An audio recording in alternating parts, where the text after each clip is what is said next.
Ada pertanyaan kecil teman-teman sekalian untuk menyempurnakan bahasan kita. Apakah surga sudah ada sekarang atau belum? Dan ini pemahaman yang harus diluruskan. Karena ada dua kelompok dalam Islam yang menisbatkan diri pada Islam dan akan saya sebutkan nanti.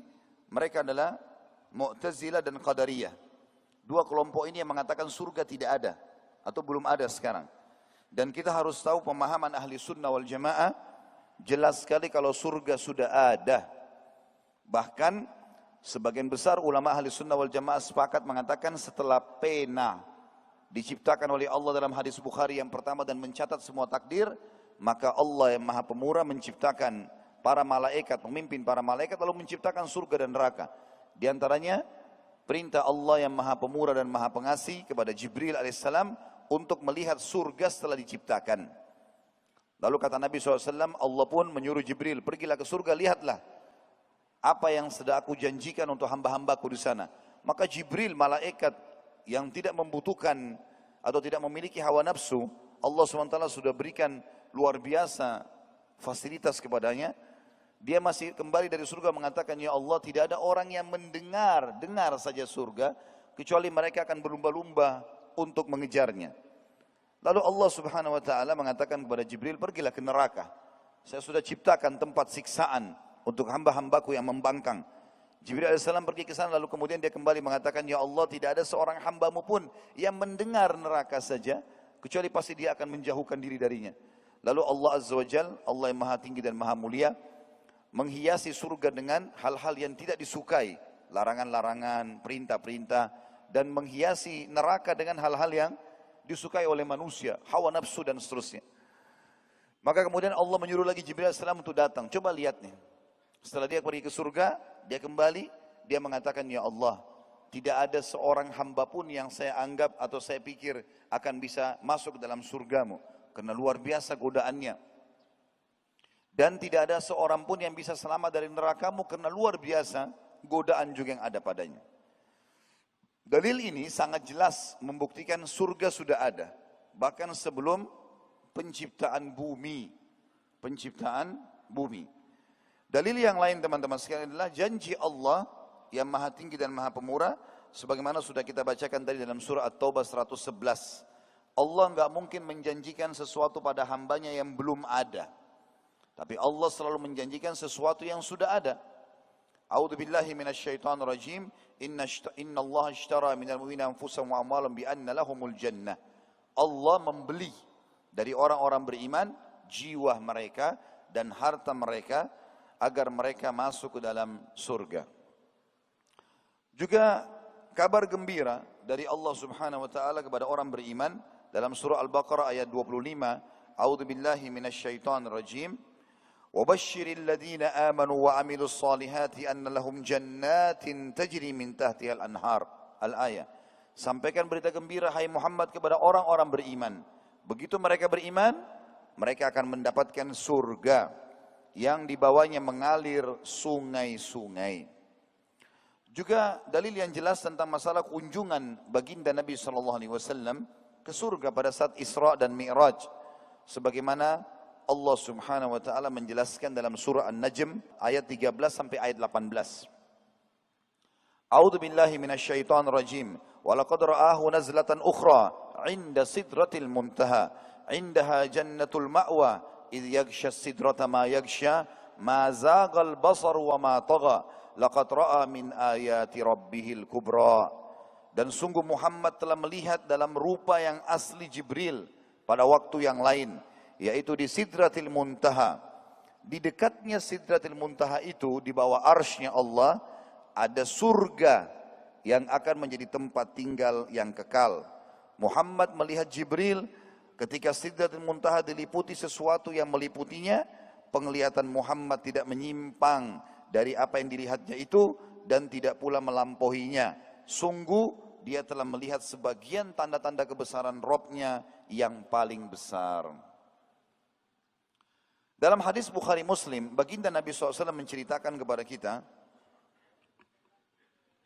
ثُمَّ انْطَلَقَ بِي حَتَّى انْتَهَى بِي إِلَى سِدْرَةِ الْمُنْتَهَى وَغَشِيَهَا أَلْوَانٌ لَا أَدْرِي مَا هِي ثُمَّ أُدْخِلْتُ الْجَنَّةَ فَإِذَا فِيهَا حَبَائِلُ اللُّؤْلُؤِ وَإِذَا تُرَابُهَا مِسْكِ. Setelah itu Jibril berjalan bersamaku, kata Nabi SAW, menuju ke Sidratil Muntaha. Tempat itu diliputi oleh bermacam-macam warna. Aku tidak tahu apa itu, kata Nabi SAW. Kemudian aku dimasukkan ke dalam surga. Aku dimasukkan ke dalam surga. Dan ternyata di dalamnya ada banyak sekali tali-tali dari mutiara. Sedangkan tanahnya adalah kasturi. Dan tentu banyak sekali penyampaian Nabi SAW tentang masalah Isra Mi'raj. Kita tidak bahas sekarang. Tapi saksi bahasan Nabi SAW sudah masuk ke dalam surga dan benar surga itu. Kemudian melihat dengan mata kepalanya alaihi salatu wassalam. Dan siapapun yang bimbang dengan penyampaian Nabi SAW ini berarti dia tidak menghormati beliau. Apapun teman-teman sekalian yang masuk di akal atau tidak masuk di akal kita, kalau penyampaian dari Nabi SAW wajib kita imani. Dan kita harus yakin. Kita akan lihat nanti bagaimana penyampaian Nabi SAW yang sangat jelas tentang masalah rincian tanahnya, buah-buahannya, pakaiannya, pelayan-pelayannya. Bahkan ada interaksi antara kita sekarang dengan surga. Sebagaimana akan kita jelaskan nanti. Juga teman-teman sekalian, bukti yang lain, dalil yang lain bahwasanya surga sudah ada, adalah penempatan Adam alaihissalam di surga. Dan pemahaman ahli sunnah wal jamaah, yang benar adalah surga yang ditempati Adam adalah surga yang akan kita tinggali nanti. Bukan surga yang dibuat, bukan sebuah taman yang cuma ada di bumi. Ini sudah disepakati oleh ahli sunnah wal jamaah. Dan saya sudah bilang tadi, ada dua kelompok Qadariyah. Dan ini Qadariyah sebenarnya sebuah pemahaman yang menolak takdir-takdir Allah. Sesuatu yang tidak masuk akal mereka, mereka tolak. Dan Qadariyah ini sebenarnya dibentuk oleh seseorang dari penduduk Irak yang bernama Sausan. Dia seorang Nasrani yang masuk Islam kemudian murtad dari Islam. Kemudian seseorang bernama Ma'bad al-Juhani mengambil riwayat darinya. Nasrani masuk Islam kemudian murtad. Tapi ada satu orang yang tidak faham masalah ini, namanya Ma'bad, dia belajar dari orang itu padahal murtad. Kemudian Ma'bad ini diambil darinya riwayat oleh seseorang yang bernama Ibnu Gailan ad-Dimashqi. Dan ini pendiri pemahaman Qadariyah. Pendiri pemahaman Qadariyah menolak takdir Allah. Ya, hampir sama dengan orang ateis sebenarnya. Mereka menolak masalah itu. Dan para sahabat sudah menjelaskan tentang Qadariyah dengan sangat jelas seperti Abdullah bin Umar, Jabir, Ibnu Abbas berlepas diri dari kelompok Qadariyah ini.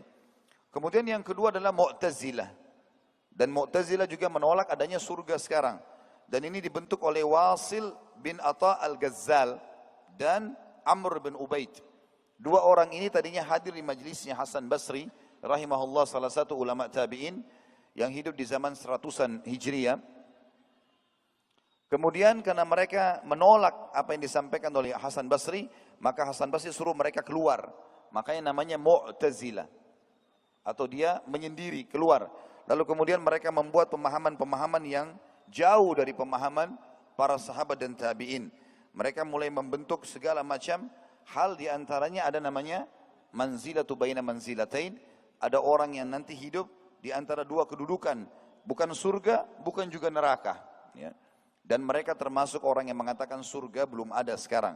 Padahal ini semua bertolak belakang dengan dalil-dalil sahih. Sebagaimana sudah kita jelaskan tadi. Kemudian juga ada hadis Nabi SAW yang menjelaskan tentang kebenaran adanya surga sekarang. Seperti misal, hadis yang sangat sederhana tapi maknanya sangat tinggi. Hadis riwayat Tirmidzi, dan hadis ini hadis dinilai sahih. Kata baginda Nabi SAW, man qala subhanallahil azim wa bihamdi, gurisat lahu nakhlatun fil jannah. Siapa yang mengucapkan di dunia satu kali saja, subhanallahil azim wa bihamdi, maha suci Allah yang maha agung dan segala puji baginya, maka pada saat itu juga ditanamkan baginya pohon kurma di surga. Jadi maknanya ada waktu sekarang, di saat ini pun, detik ini pun teman-teman sekalian mengucapkan kalimat ini, subhanallahil azim wa bihamdi, ini sudah cukup untuk mendapatkan satu pohon. Kita baca 100 ya 100 pohon. Dan itu baru ditanamkan pada saat kita mengucapkannya. Menandakan surga ada. Dan juga sabda Nabi SAW yang masyhur dalam hadis Tirmidzi yang juga disahihkan oleh beliau, annal jannata tayyibatut turbah, azbatul ma' wa annaha qi'an wa anna girasaha subhanallah walhamdulillah wa la ilaha illallah wallahu akbar. Surga itu tanahnya selalu bersih, airnya segar, serta buminya rata, maksudnya tanahnya adalah rata dan halus. Dan sesungguhnya tanaman-tanamannya terbuat dari ucapan subhanallah, maha suci Allah, walhamdulillah, segala puji bagi Allah, wala ilaha illallah, dan tidak ada Tuhan yang berhak disembah kecuali Allah, wallahu akbar, dan Allah maha besar. Juga hadis yang masyhur dan hadis sahih. Hadis ini diriwayatkan oleh Imam Muslim. Kata Nabi SAW, man bana masjidan lillahi ta'ala, banallahu lahu baitan fil jannah. Barang siapa yang membangun masjid di muka bumi untuk Allah, di saat dia membangunnya, maka Allah akan membangunkan baginya rumah di surga. Jadi pada saat itu dia akan mendapatkan istana yang dibuat untuknya karena dia membangun istana atau masjid di bumi. Dan ini tentu ada hadis yang lain yang menyampaikan berita gembira kepada kita. Sabda Nabi SAW, siapapun membangun rumah Allah di muka bumi, masjid, walaupun sebesar sarang burung, maka dia akan mendapatkan istana di surga. Hadis Nabi SAW yang lain, hadis sahih riwayat Tirmidzi, man sallat natai asyrata rak'atan fi yawmin wa laylah, buniya lahu bihinna baitun fil jannah. Barang siapa yang mengerjakan 12 rakaat sehari semalam, sunnah, rawatib, 2 rakaat antara azan dan iqamah subuh, 4 rakaat sebelum duhur, 2 rakaat sudah duhur, 2 rakaat sudah maghrib, 2 rakaat sudah isya. Dikenal dengan sunnah rawatib. Tentu ada sunnah-sunnah yang lain, tapi ini namanya sunnah rawatib. Siapa yang mengerjakan itu, maka dengan itu akan dibangunkan baginya sebuah rumah atau istana di surga. Dan ulama mengatakan, makna yang paling dekat dengan rahmat Allah adalah setiap hari dia genapkan 12 rakaat itu, dapat satu istana di surga. Sebagaimana hadis-hadis yang masyhur tentang masalah solat berjamaah di masjid juga. Dalam hadis sahih riwayat Ahmad, kata Nabi SAW, siapa yang pergi ke masjid, dia akan dapat satu istana di surga. Dan siapa yang kembali dari masjid, maka dia juga akan mendapatkan istana di surga.